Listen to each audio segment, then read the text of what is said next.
All right, if you are with us in San Antonio and want to take a seat, we're going to get going again. Got to keep this train moving. Well, thank you, sir. We appreciate that. Let's give it one more hand to farmers and producers in this state, because I am hungry and I love to eat. So thank you all for what you do, and that was a very great conversation. So we are going to be moving on to talk a little bit about this growing state of ours and how the boom is not equal in all places. For years, rural Texas towns have seen a steady decrease in population. However, there are some places in Texas that used to be rural and are now growing like gangbusters. And as I am reminded often, all of our best cities are grown on the best farmlands. It is a long, long trend in this state. What are the realities in these shrinking towns and these growing new boom towns? We're going to discuss that right now, starting off with Tanya Moody, who is the executive director of the Texas Downtown and hails from the city of Moascus, Levelland, where she held the position of Main Street manager for 3.5 years. Texas Downtown was founded in 1985 to connect and serve downtown professionals and champions, and members are dedicated to downtown development and revitalization. We also have Rick Rhodes, who is no stranger to most people in this room, but he is the Rural Engagement Coordinator for the Texas Rural Funders. His career has included small business ownership and commercial banking. He served on Governor Rick Perry's economic development team for 3 years, followed by 10 years as an administrator for the Office of Rural Affairs at the Texas Department of Agriculture. He served 4 terms as the mayor of Sweetwater. We also have Lloyd Potter, who serves as the director for the Texas Demographic Center, which acts as a focal point for the production, interpretation, and distribution of demographic information for Texas since 2009, and was appointed to the Texas State Demographer by the governor in 2010. In addition, he is the director of the Institute for Demographic and Socioeconomic Research at UTSA. And coming in to save the day, filling a critical position, we have Wendy Cook. Cook is the executive director and curator for the Citadel Art Museum in Canadian, Texas, where she also serves on the city council. Under her guidance, the Citadel has emerged as a landmark and leader in arts education, serving students in more than 26,000 square miles for the Texas Panhandle. A tireless advocate for the arts in rural Texas, Cook also serves on the board of directors as the rural legislative captain for Texas for the Arts and is a member of the Texas Cultural Trust. Cook is vice president for the Hemphill County EDC and is the director of the Texas Lyceum. And I think this is her second appearance at a rural symposium at the least. A friend of the symposium, as they like to say. And our moderator is Jamie Lozano Carver, who is our South Plains and Panhandle reporter for the Texas Tribune. Jamie is the Tribune's first Lubbock-based reporter covering the South Plains and the Panhandle through a partnership for Report for America.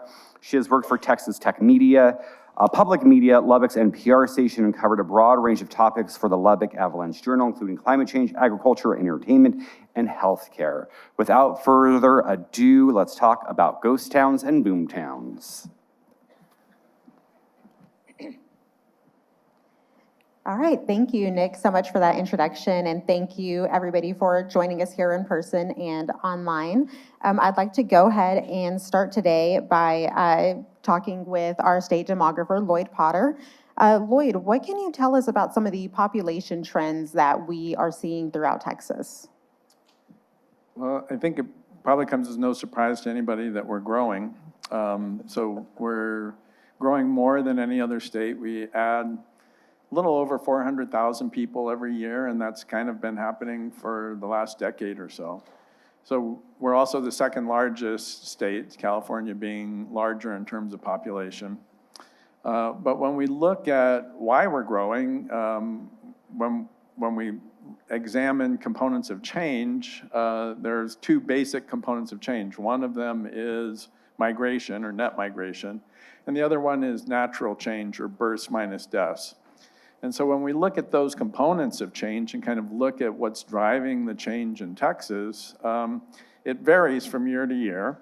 The most recent year, when we look at those components, about a third of our population changes from more births than deaths. And obviously then 2/3 is from net migration. And when we look at the net migration component, there are obviously people moving here from other states and from other countries.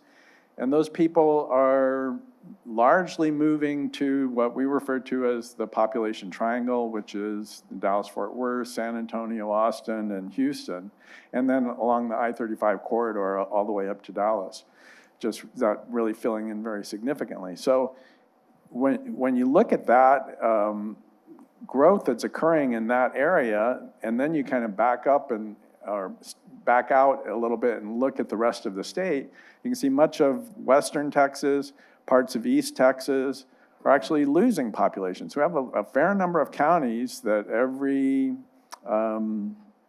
year are losing population. And when we look at what those dynamics are in terms of why that's happening, essentially, young people are born in the rural parts of the state, because most of these counties that are losing population, in fact, almost all the counties that are losing population are in rural parts of the state. Young people are born there, they're raised up through high school, and then if they want to go to post-secondary, they're going to probably have to go to a more urbanized area. And when they do that, they may meet somebody and couple up and have children, and they're having those children in an urbanized area, maybe not ever returning back to their county or home, their house of origin or their family of origin. So they're staying in the urbanized areas. And so that essentially you kind of have this net outflow of people from rural Texas, which are largely young people, even though I think we're now also starting to see an aging population moving out of rural Texas to move closer to family members and closer to healthcare. And so the net result of this is we're having an aging population in much of rural Texas. Of course, all of the United States is aging, Texas is aging, but certainly we're aging a lot in rural Texas more than we are in urban Texas. And then the net result of that is you have net out migration and then an aging population, so you have more deaths and nobody there having children, so you don't have babies, and so you have what is referred to as natural decrease in many parts of the state that are rural. And I could ramble on about this, but I'm going to stop. No, that's a very great point. If you want to know more, I got to go on and on. And what Lloyd is describing, it is creating a phenomenon that we reported about. You can read about this on the TexasTribune.org. I have to promote this, of course, but it's creating modern day ghost towns, particularly in the High Plains region and in West Texas. So I want to hear from you, Rick. What are some of the challenges that are facing these communities that have declined but want to grow? Yeah, Jamie, thank you. And I always look forward to this symposium every other year where we get a chance to put the spotlight on rural Texas. And so this is really a fun time. Obviously, there are a lot of challenges when you think about the stability of a community. It all comes down to economic development. It comes down to jobs and creating or attracting new capital investment. And when you look at the jobs, one thing is retaining the jobs that you have and helping your local businesses expand. And I think a lot of communities don't do a very good job of telling the people who are there, thank you for being here. We appreciate you having a business here. And what can we do to help you grow this business? Maybe they have a supplier that they use out of town that maybe they could locate there to make it more convenient for them or something like that. The other thing along that lines that I think is far overlooked in our rural communities is really good succession planning. Because we lose too many family businesses that they just don't do a good job and they just look up and there's nobody to take the business over, so they just have to close it down. And that good succession planning is going to be 3 to 5 years out, to be thinking about, I would like to kind of step aside from this business 3 years from now, so I need to recruit somebody to come in, maybe overlap with them for a period of time and do that. And we've seen some places be pretty successful with that. Maybe it's an accountant, maybe it's an attorney that says, I really want to kind of step down 3 or 4 years from now, and I want to attract a young person to come back, and that's a good time to recruit a young person to come back. They can take over an existing business that's already there, or a practice that's already there to do that. When you're looking at recruiting new companies, obviously it gets back to infrastructure. You've got to have the infrastructure, the water, the schools, and it's interesting, just the quality of life issues are important. I was in a community not too long ago that they had 2 kind of worn out, run down, bad tennis courts in their community, and they came in and redid them and made 4 pickleball courts. And they're busy all the time, all ages, playing pickleball. And those quality of life issues, when they come in and say, do they have a swimming pool? Do they have walking trails? Do they have those types of things? And then obviously you get back to the major infrastructure things like broadband is so crucial. Connectivity is just crucial. It's going to be hard for a company to come in and build a multi-million-dollar facility if they don't feel pretty comfortable they can get the latest connectivity in their community. And one last thing on that, it really helps if the rural communities can work on a regional basis. I really like, Dr. Ray Perryman, as most of you know, is a really renowned economist here in Texas, and he says you have to think regionally to compete globally. Think regionally to compete globally. And I think the more that they can survey the assets that they have in the region of their community, of the community college, the railroads, the lakes, the different things that they have in that whole region, and kind of use that as an opportunity for all those people to work together. And that's a really good approach too. And Tanya, your organization focuses on ways that communities can revitalize their downtown areas and attract more people to the area, to the town itself. What can you tell us about how communities can work around the limited funds and some other hurdles that might come up in their path? Thank you, Jamie. And I will say, I got to give Nick a little hard time. We don't grow molasses in Levelland. We are the city of mosaics, however. But we are so excited to be here, and thank you for having us, Jamie, and Texas Tribune. So Texas Downtown, as Jamie said, focuses on coming into any city in Texas and helping them revitalize their downtown, helping them into reaching those goals that they have for that downtown, that now that we are such a global society where we can see what everybody else has in an instant by a click of a button, whether we are traveling to those places, we are seeing amazing, revitalized, beautiful, vibrant downtowns, and we're wondering why we can't have that. Whether you're in West Texas or whether you're in a rural town anywhere in the state of Texas. And the answer is you can. And some of those ways is just by starting with a spark. It's using that low-hanging fruit that exists in your communities. They're guaranteed. There are people that are in your downtowns that they planted their business there for a reason. And there's a myriad of reasons. But they saw something. They saw an opportunity. And they are hanging on, some of them by a thread, hoping to make it work. But they have to have more than just their willpower alone. They have to have tools that help sustain, as you quite eloquently put. They have to have resources. They have to be supported by facade grants and more deeper grants that will help them get through those lean times and help them to become successful or continue to be successful. So starting with that low-hanging fruit, planting, doing a community planting day, bringing those people into your downtown. And this can be done for little to nothing. You know, we know that the first question you're going to get when you say you want to revitalize your downtown is, we don't have the money for that. You know, we can't make things beautiful. We've got bigger issues to worry about. What they don't realize is, no, you don't, because if you don't invest in your downtown and the revitalization of your downtown, you are going to lose that future talent. And not only are you going to lose that future talent, but you're going to lose their parents as well, because they're going to go where those grandchildren are going.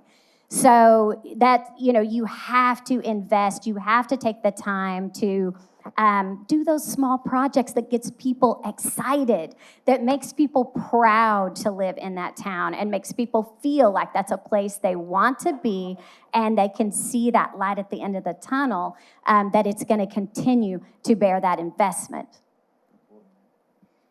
And Wendy, what can you tell us about some of the local factors that contribute to why people do end up moving away?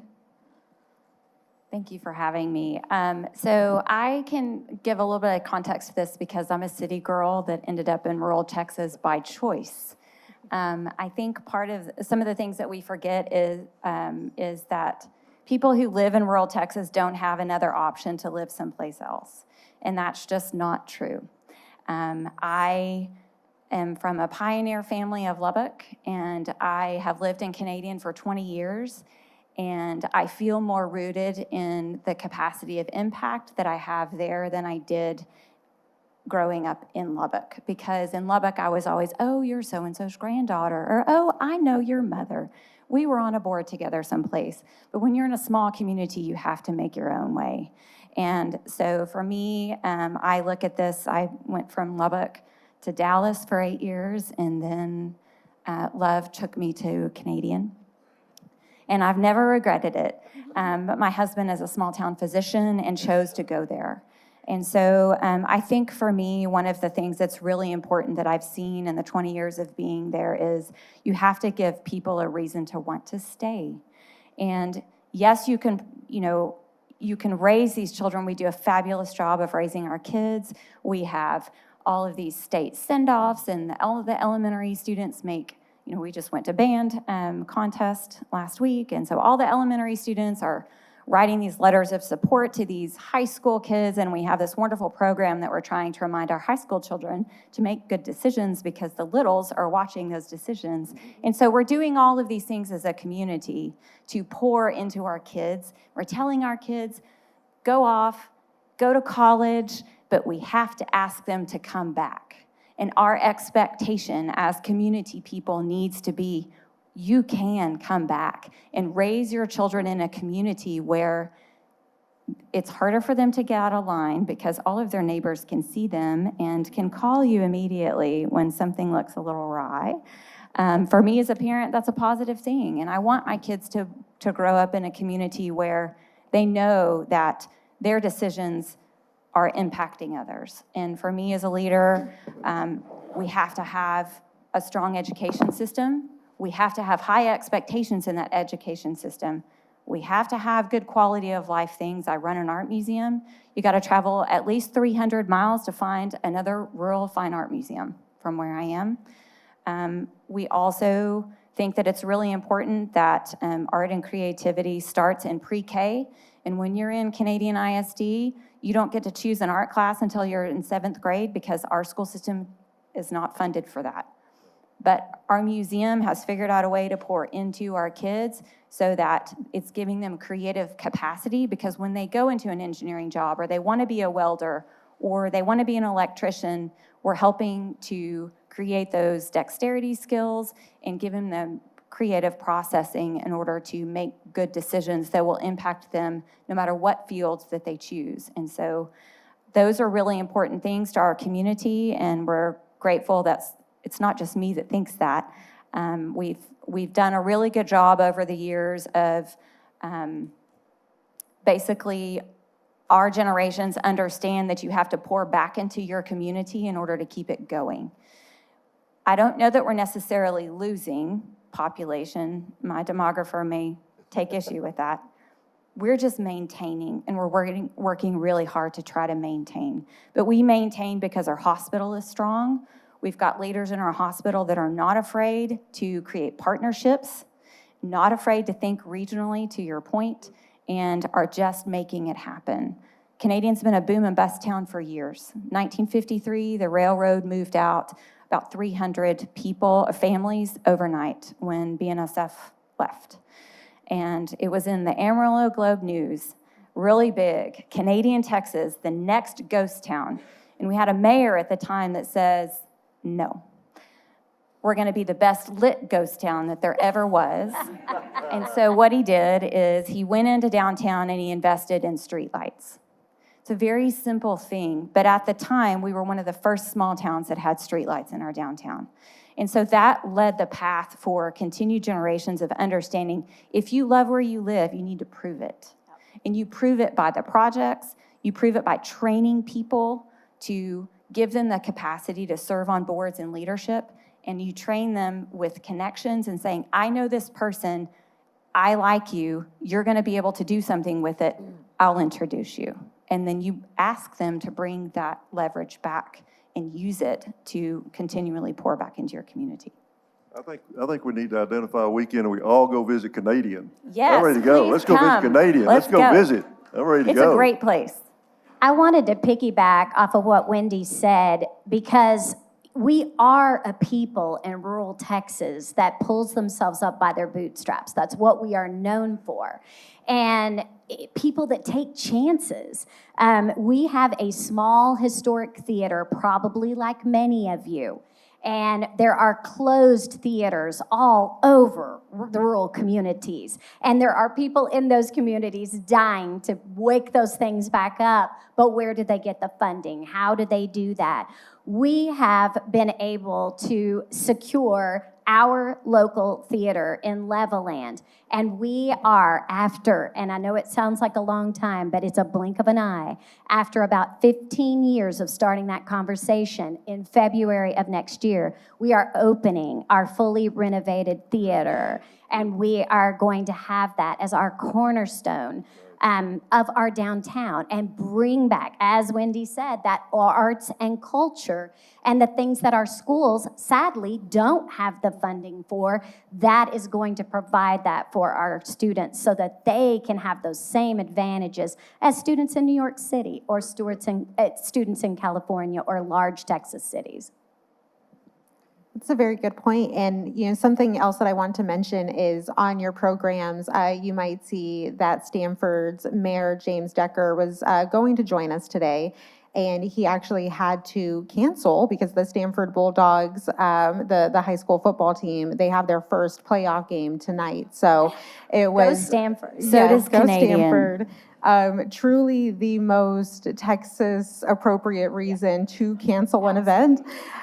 But, something that James was very passionate about whenever the group of us were talking the other week about, what we wanted to discuss here is rural brain drain. And he essentially said, if we don't discuss that, then what are we even doing? And Tanya agreed. And so, I would like to talk a bit about that and, what exactly rural brain drain is and how it's affecting rural communities. Absolutely. Thank you, Jamie. So for those of you that you love colloquialisms, you're not all the time sure what they mean, I'm going to define it first. So rural brain drain is just simply putting a phrase with what the phenomenon that is happening across rural America. And that is that we are losing the intelligent next generation to the bright lights and the amazing things that are going on in other cities that are investing in their downtowns and their communities. So you think about this young mother that is so excited. What Jamie and I once were, Wendy and I once were. We came to these communities, we were excited to raise our families, and then we had a choice to make. Do we want to stay here, and do we want to put down roots, and do we want our children to experience these things, or do we want better for our children? And so, we obviously made the choices that we made for our reasons. But many mothers are looking at that and going, you know what? This doesn't have anything for my son or daughter, and I need to look elsewhere. So they are looking to the larger cities to provide those opportunities. And as children are growing up, they're losing those experiences. We are connected to our communities based on the experiences that create the memories that we will carry with us forever. So if we are not creating those within our children's hearts, they're growing up going, man, I cannot wait to get out of here. I can't wait to leave and go experience Austin or Houston or San Antonio or wherever because they've got it going on. They've got all these amazing things. So while your city councils may look at revitalization efforts and or not be able to think they can afford infrastructure investments, those are things they cannot overlook, because what you do today is going to affect the continuation of that population decrease, because where that young mother goes, so do the parents. Those parents are going to leave right along with her because she's taking what? She's taking their grandchildren. So if we want to continue population decline, we can keep covering our eyes and hoping for the best, or we can stop rolling back taxes, which I know nobody likes, but it takes those taxes to be able to provide resources and better opportunities for tomorrow. So, yeah, we've got to address that, or we're going to turn around and look, and we are not going to have those future generations. I was just going to say that when we look at the behavior that you're talking about, young people moving out, migration is an economic behavior. So whenever we decide to move, we're thinking about a lot of different things. You're thinking about, is this place where I am better than the place where I could be? And there's a range of elements to this, but one of them has to do with quality of life. And I think, as Tanya's been talking about, it's kind of like, if you can build quality of life, and I guess Wendy was mentioning this as well, and actually Rick, it's like that's what holds people someplace, because that's a big element of their economic decision-making. Now, certainly money and jobs are part of that, and that gets back to the issue of infrastructure and business development and so on and so forth. And then I think that then raises the issue of what I was talking about earlier, that we have the most significant growth in the country in the population triangle. And that, when you have somebody moving to a place, that creates an instant demand for infrastructure. So Texas is doing the best that it can to build new highways, to keep up with the water infrastructure, to ensure that the grid stays on, to ensure that the schools are there. So but much of that effort, because there's growth happening, is concentrated in the urban areas. And then if you're, I suppose, a legislator, and you look at the areas that are losing population, you're like, well, they don't really need infrastructure because, they're losing population. And I've got this demand over here and limited resources, so that's where I'm going to put it. And I think one of the challenges, and having sat through most of the sessions so far here, really can see is like it has to really be communicated how important rural Texas is to the well-being of the state, and the infrastructure of rural Texas is a real key element to that. As we've heard over and over again, if we lose that, Texas is like really, and we've been moving in that direction, but we have to kind of revitalize our efforts to invest in infrastructure, all the things that Rick was talking about, just to ensure that we are able to retain people and get people to come back. One of the things we've seen with the pandemic is now all of a sudden people have the ability to not go into the office. We've seen some counties that all last decade were losing population from net out migration, and that turned around. And some rural counties that are relatively close to the more urbanized areas, but all of a sudden their pattern turned around. That's what we think is because people are like realizing, oh, I don't have to live in the downtown and have an hour commute sitting on a freeway. I can be living out in a place that's beautiful, has a sense of community, has a much higher quality of life. And so the more that we can build that and communicate that that's a possibility, I think we'll see more and more people realizing, oh, well, I can go and be part of a community where I can raise my children and kind of have an overall high quality of life. Jamie, if I could say one more thing on that, one of the things that I've seen in the rural communities that I've worked with, a real opportunity, what you see is the young people graduate from high school and they think, man, I don't ever want to live in this town again. And so they leave, they go to college, they say, I don't live here. Then they get married, and then they have a couple of small children. And then they think, that was a pretty good place to live. I'd love to raise my children in a small town. And so when we're talking about succession planning, that's a good place to start, is kind of inventory. What young people have grew up here, have moved away, now they've got a couple of young children, maybe we could recruit them to come back and go into this accounting practice or this hospital, work at our hospital, or come back and teach at our school, because it looks a lot more attractive to them when they've got those two small children and they're looking at these large school districts. They have 4,000 students in the high schools, and they think, hey, I'd like to go with things we talked about, the quality of life of raising children in a small community. So that's a good time to recruit them to come back, is when they've got their family and they think, I really want to come back and raise my children in the quality of a small community. I think also when you ask them to come back, if you're asking because you have the relationship, you need to be willing to mentor and invest in them. Good.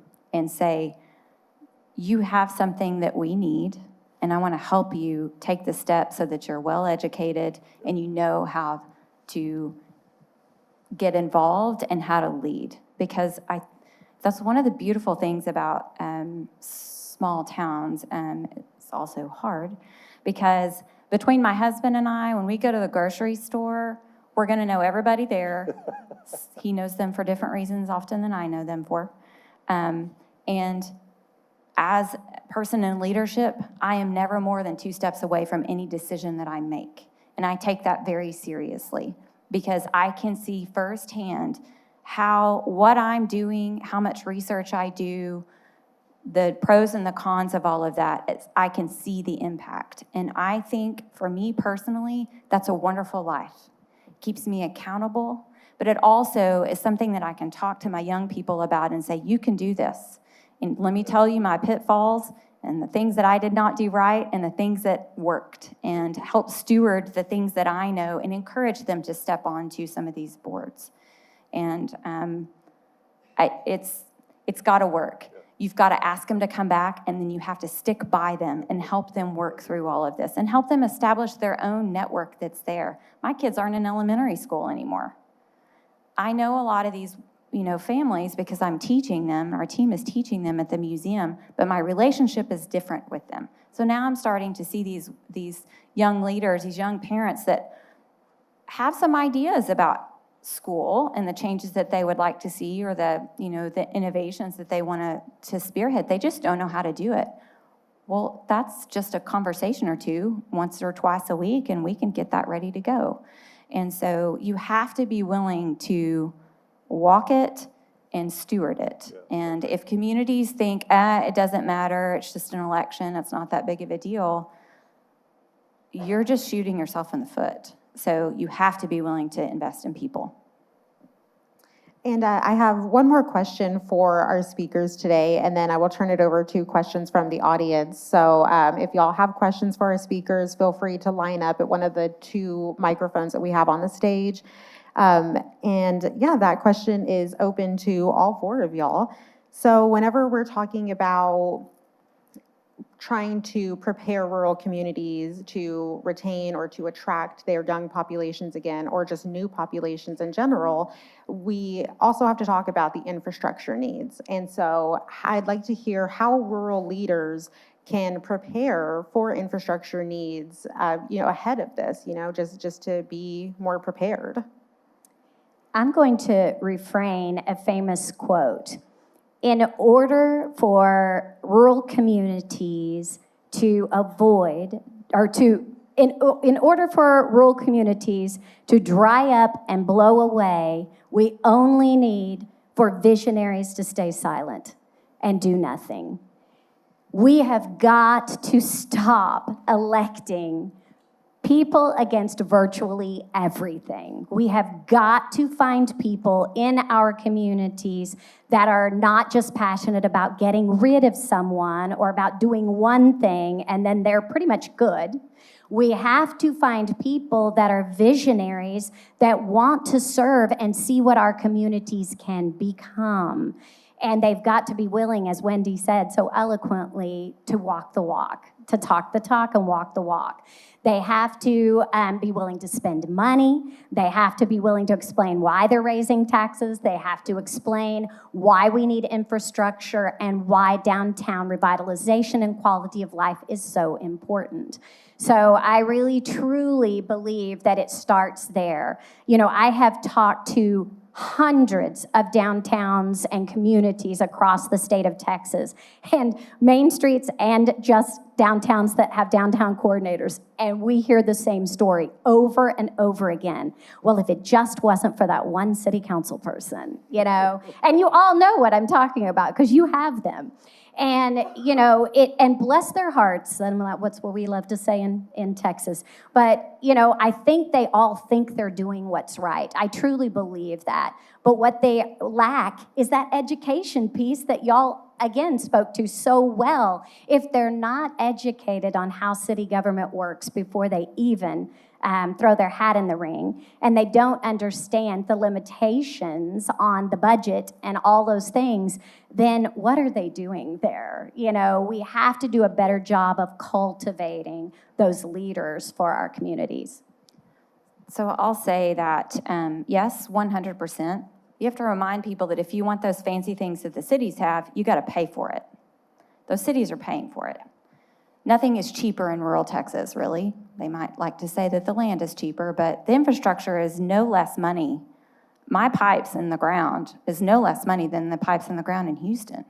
Those things have to be maintained. And for my 7 years on city council, all we've really done is to try to get back up to and solve the problems that some of the previous leaders did not want to do because they did not want those taxes to go up. Well, I have to pay the taxes too. I'm also paying for, essentially in the next 5 years, 3 children in college. And you know that that's not cheap. So if you want to live in a beautiful place, sometimes you just have to pay for those things. And as long as you can steward the proper balance of what that money can do and you're not wasteful about it, people will be okay with that.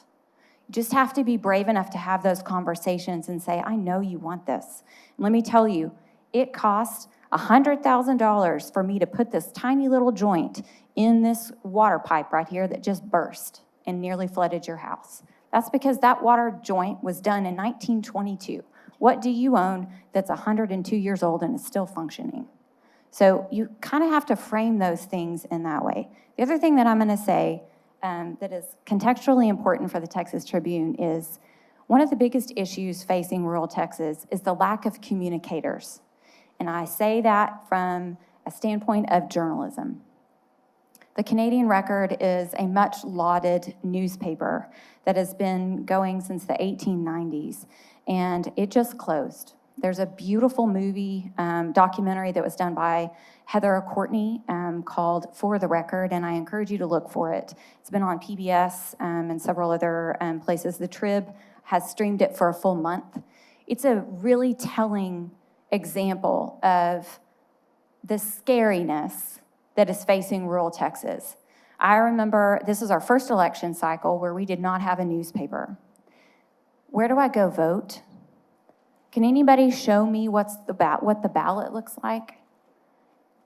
We just changed precincts, voting places in 2 precincts. Where do I go? The fire station's closed now. How do I go vote? When does early voting even open?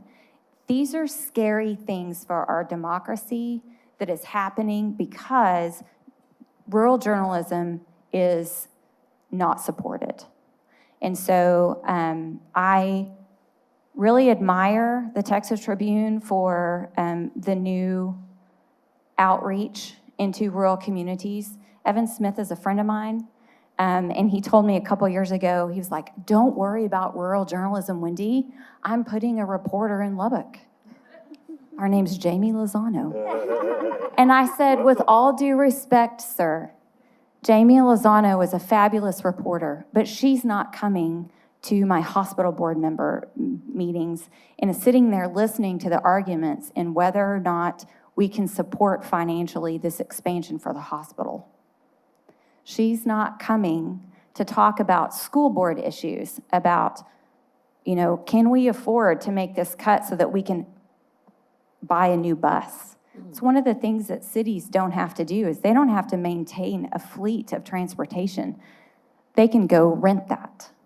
Rural communities have to do that, and we have to make some cuts to go buy a $300,000 bus to take our kids to our football game that's in Muleshoe tonight that's 4 hours away. So we have to have these hard conversations, but we're missing a piece because there's no one centrally that is publishing fact-based information so that we can hold our civic leaders to account. We know what they're doing with our tax money. They're not being nefarious. And that we know what is happening right under our feet. And so if you are lucky enough to live in rural Texas that has a newspaper, and even if you're not, go find one and support it. They need you.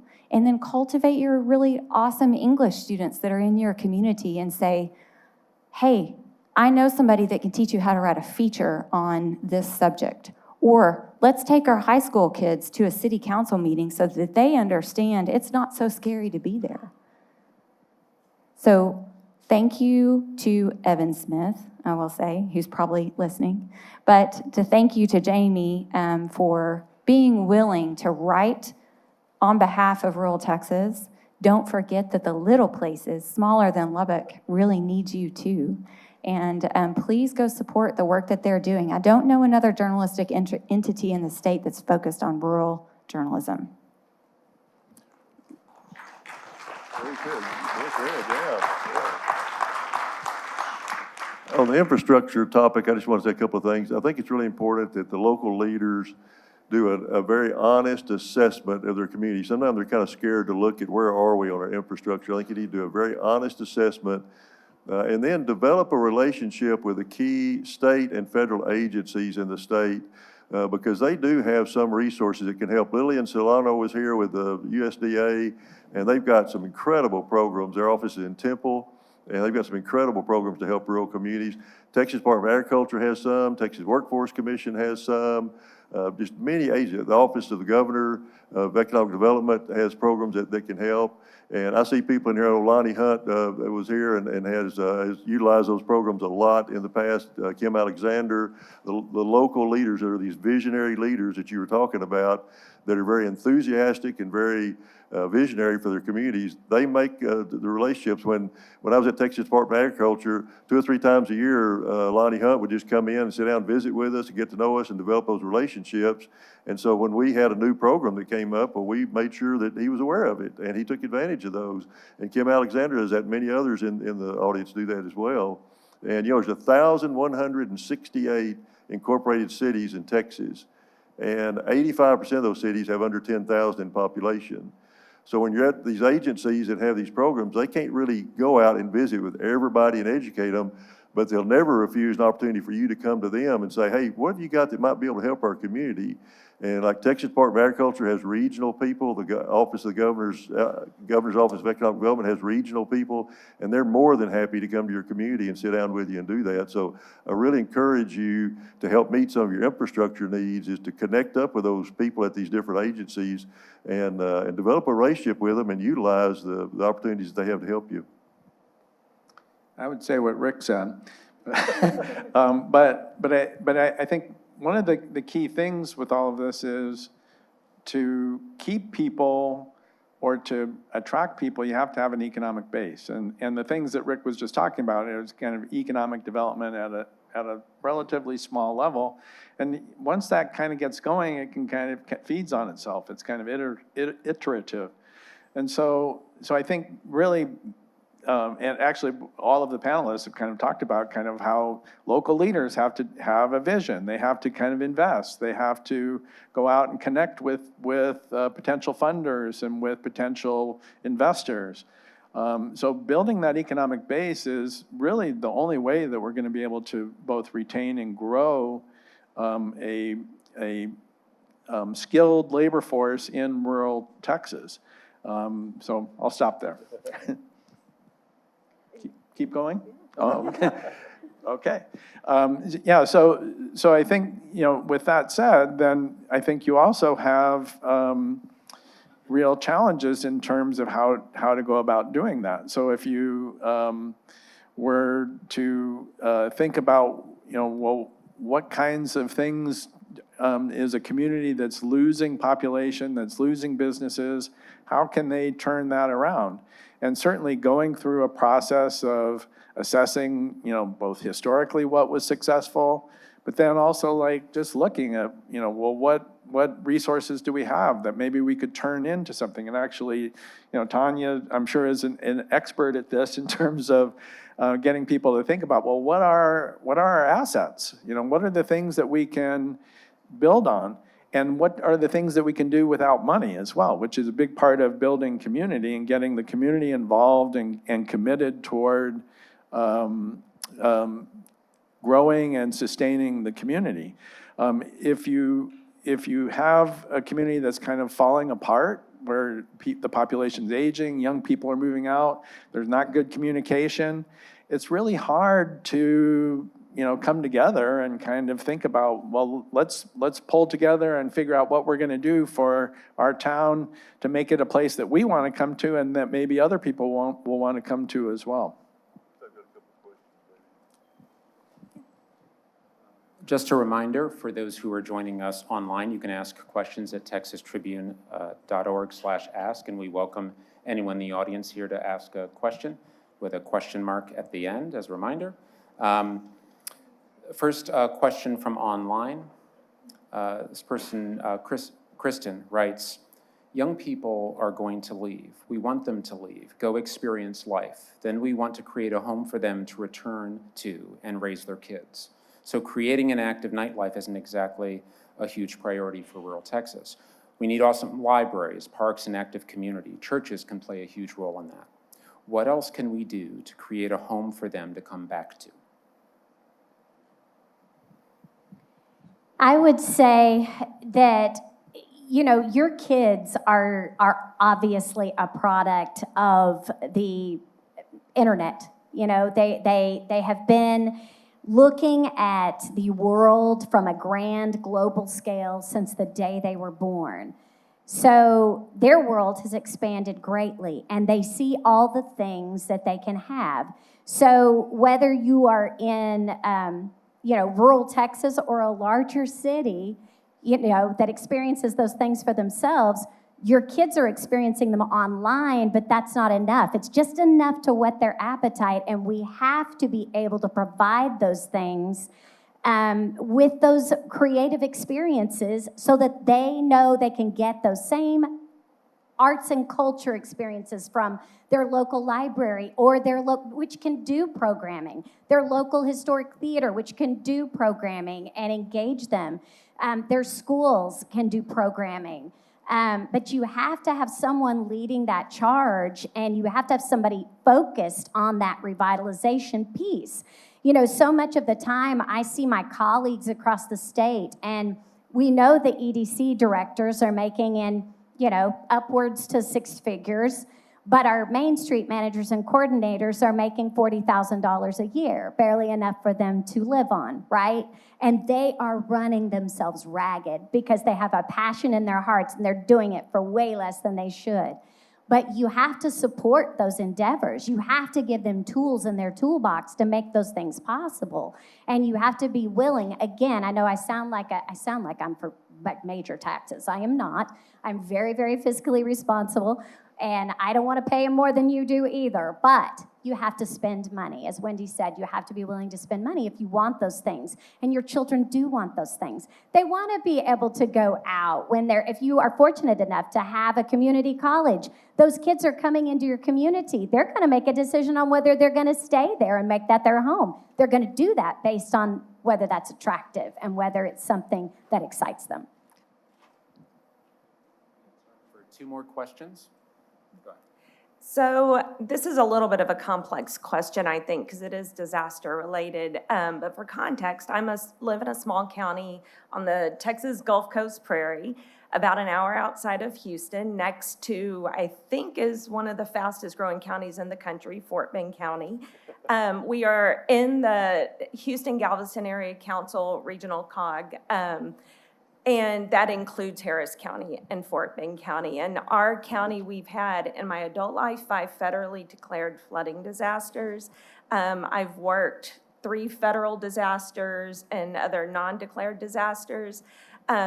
Aging infrastructure, obviously, receiving one of the largest, or I think at this point, the most expensive federal flood mitigation project in the country's history that will then cost our city $1 million a year to maintain. And our economic development directors feel the pressure to attract industry because we need the tax base, attracting industry on top of failing infrastructure in the shadow of this urban center, in the shadow of Fort Bend County, competing for the same funding that's coming out. We work really hard, but there's time is finite and resources are finite to compete for that same funding. But how do we talk about those counties that sit in these shadows of these hubs and will become not small counties anymore, but they are disappearing. They become a ghost town just because they get swallowed or sit in the shadows of those counties. Thoughts? So I can talk a little bit about this. So Canadian and our area of the Panhandle just holds the record for the largest wildfire in Texas history that blew through February 26th. There are a lot of things to say about that. Unfortunately, we're really good at fire disasters. My ranch has burned 3 times in the last 10 years, end to end. So whenever you're producing 28% of the U.S. beef from my area, you're going to see that in your hip pocket here whenever that comes into play here for the next 3 or 4 years. What I will say is when you're handling a disaster, I've never handled a flood. It was one of the really hardworking bees at the very beginning of this disaster that was charged with housing 63 families in a tiny rural community whose homes burned to the ground. And so what I will say from that, I didn't handle the ranching side, I only handled the home disaster side, but it was interlinked, obviously, is that you have to understand that you and only you are responsible for yourself. Do not expect the government to come help you. You have to build strong partnerships. We could burn down every building in my entire county and still not meet the federal declaration for FEMA. So, unfortunately, we're really good at having a good, solid plan of emergency response. Yes, we had some federal helpers that came in and different entities with Red Cross and those kinds of things, but we were doing it better. And they told us so. They're like, we're going to step back because you guys know what you're doing. So I would just say to look really hard for strategic partnerships and put together a coalition of people in your community, because there's going to be brain power in there that can help you put together a plan of response that can go and leverage whatever relationships are in the room to help you take care of yourself. I hear you. It's a challenging thing. I cannot imagine what it's like living in Houston for a lot of reasons. I don't want to imagine what it's like living in Houston. Said with love and support for my Houston friends. But disaster mitigation and disaster preparedness and disaster response in rural Texas is for champions. Those people are heroes, and I'm just going to tell you, you just got to figure it out on your own. Call me. Call me, we'll have a deeper conversation. This is an excellent, excellent panel. I wish we could require all the legislators to be required to view a video of this as part of their orientation, but everything you've said is important. It all fits together. The economic base, I'm glad you went back to that, Dr. Potter, because with a stronger economic base, all these other things become easier to achieve. And all these people are moving to this triangle because of jobs. What can we do in the legislature to create some tax incentives for some of these jobs, not all of them, but some of these new jobs that are drawing new Texans in to be dispersed around in more rural areas of the state? People think, if you have to widen a freeway in Houston, they think Houston is paying, they're not. federal government pays 90% of that and the state government pays 10%. So we're all paying for these new freeways and for air quality attainment and all these other issues that we could absorb a lot of these new jobs in rural Texas without having to spend a lot of extra tax dollars, to be able to sustain them. But we need some sort of incentives, and I'm curious for any thoughts along those lines. I'll say the space industry is a good example to look at. I have lots of friends in the space industry. It's an amazing, overwhelming, mind-boggling thing to think that we are talking about building structures on Mars. There are people in the triangle that are already working to help make that happen. But what I'm trying to frame to our space industry people is, that's so great that you've got all of these high-level technology jobs, but you're taking these people from Houston that are used to having, all of the wonderful things that happen in big cities, and you're putting them in far west Texas in man camps for 2 or 3 months on end to build something at Blue Origin or build something some other place, and you're expecting your workforce to be happy about the fact that they're living in a man camp. So what I'm trying to frame to my space friends is, why are you not recruiting for these jobs and putting these things in front of rural kids who are used to not having a Starbucks on every corner? Wouldn't that, space industry, make your workforce overall a happier place to be, knowing that, 3 months, I got to go live in a man camp for 2 months. I'm going to be super happy about that. That looks like job satisfaction if I've ever seen it. So my point of that is, rural Texas needs to do a better job of saying, we want to connect with you, let's figure out how to make it happen, and then take that project to our legislators and say, this is what we want to do, help us make this action for our community. If you take them projects, at least my state rep's really great. We take him a project and we say, this is what we've got, we want to make this happen to our community, and he's like, great, let me make some calls, let's figure this out. It's upon us to take it into these places and say, we want to make this happen for our community. So We are one of the cheapest places to live in the state of Texas. People are having trouble buying homes. First-time home buyers are looking at rates of $250,000 sounds cheap to them these days. You know, we have got to have some incentives and some help from the legislature to help those people, you know, show them, come out to West Texas, and we've got jobs in aerospace. We've got training. We have no trees out there, so it's a great place to train for drones and different things like that. We've got some great spaces for all kinds of new, unique tech jobs. So that's what we need. We need the legislature's help to look at those opportunities, get those in our school systems, give our kids and those next generations those opportunities, and then show them and help us to build more houses for that growing population from that. So that's what I would say. That's where we need some major help. I would just add, very quickly, I mean, that it's kind of it's a two-way street. So it's kind of like the local community needs to kind of assess, you know, what are our resources? What do we value? What are the things that are important to us?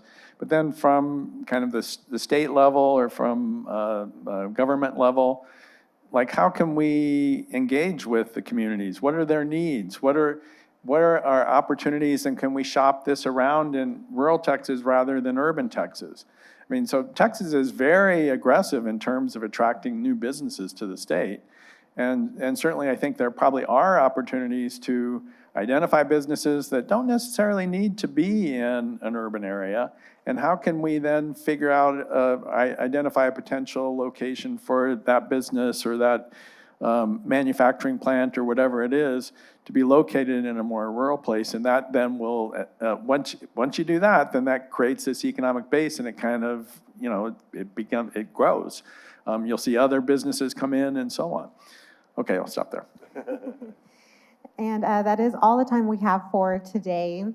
I'd like to thank our panelists and thank everybody for joining us, and good luck tonight for both Canadian and Stanford.